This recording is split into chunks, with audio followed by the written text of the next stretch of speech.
I am wearing makeup and I'm also in my pajamas. The duality of woman is realized. Hey, it's Jay and welcome back to Lavender Living, a series where I upload a video every day in June for Pride Month. Today I'm going to be talking about why aro-ace people are part of the LGBTQ plus community.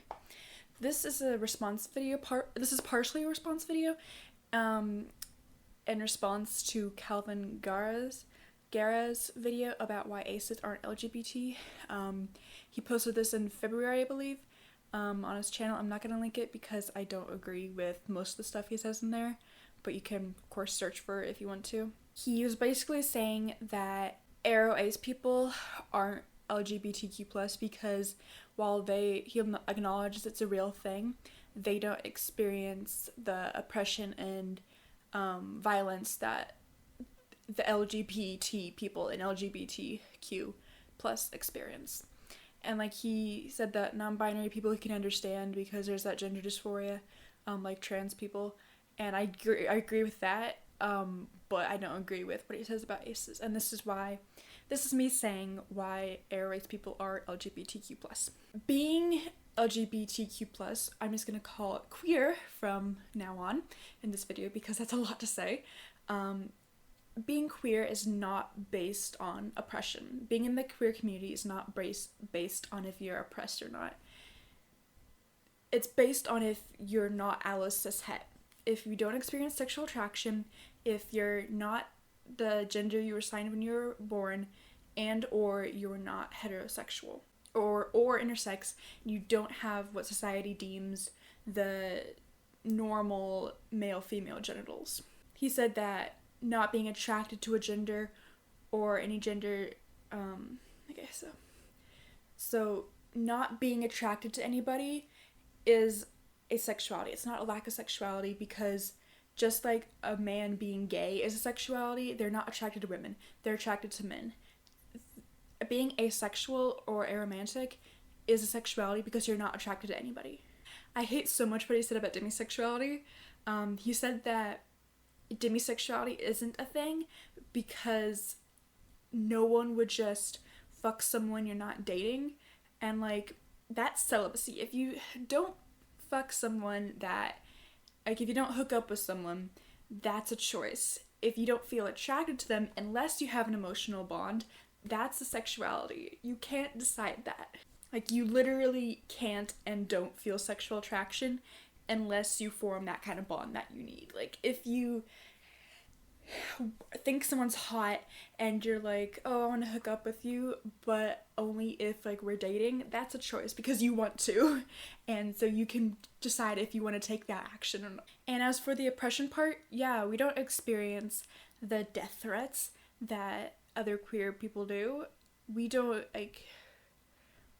We're not targeted in mass shootings like at Pulse, which was fucking terrible.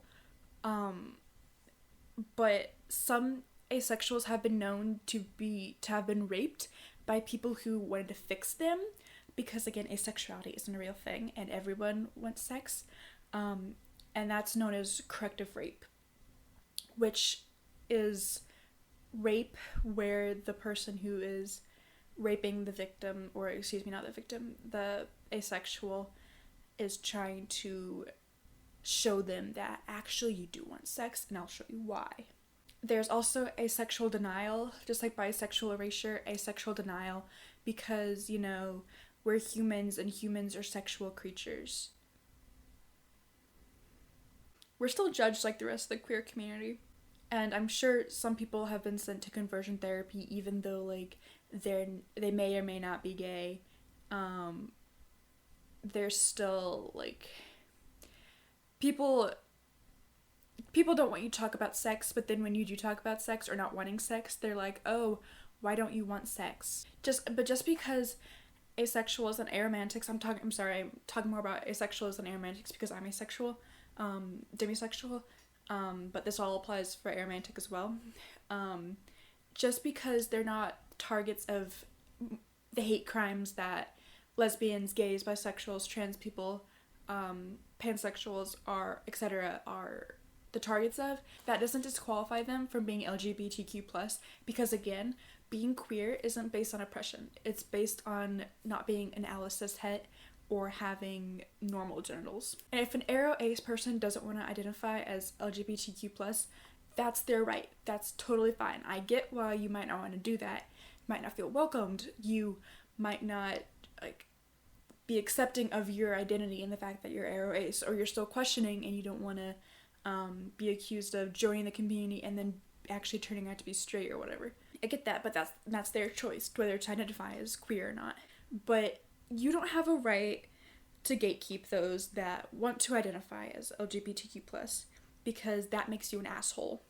That, the queer community is one of the most accepting communities out there, I believe, or at least that I'm part of, because again, I'm not Black, I'm not of a religious minority, I'm not physically disabled, I'm a white middle-class woman, but there are still problems within the LGBTQ+ community, and gatekeeping, in my opinion, is the biggest one. And the worst offense of gatekeeping that I've seen is of aro ace people, because it's of bi, pan, and asexual people, I think, are the ones that get it the worst. But again, I'm just talking about aro ace people because that's what I have. I'm not bi or pan, and I'm not aro, but this mostly applies to aro as well. But aro ace people are, and anyone on those two spectrums, are LGBTQ+. Because, one more time, being LGBTQ+ isn't based on oppression.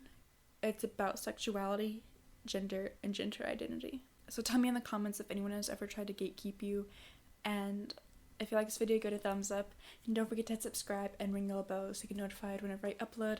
I upload every Wednesdays except for during the month of June, where I upload a video every day for my series Lavender Living for Pride Month, and I will see you in tomorrow's video. Thanks for watching.